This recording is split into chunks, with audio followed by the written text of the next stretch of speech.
ఆంధ్రప్రదేశ్ రాష్ట్రంలో అవ్వాతాతలకు, ఒంటరి మహిళలకు మరియు వితంతువులకు ముఖ్యమంత్రి వర్యులు జగన్మోహన్ రెడ్డి గారు మరో శుభవార్త అందించారు.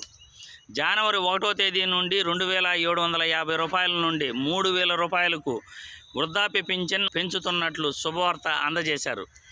గత ప్రభుత్వం 400 కోట్ల రూపాయలు మాత్రమే వృద్ధాప్య పింఛన్ కానీ, ఒంటరి మహిళలకు కానీ, వితంతువులకు కానీ ఇస్తూ ఉండేది. ఇప్పుడు దాదాపు కూడా పెరుగుతున్న వృద్ధాప్య పింఛను 2000 కోట్లకు పైచులకే రాష్ట్ర ప్రభుత్వం జగన్మోహన్ రెడ్డి గారు ఖర్చు పెడుతున్నారు.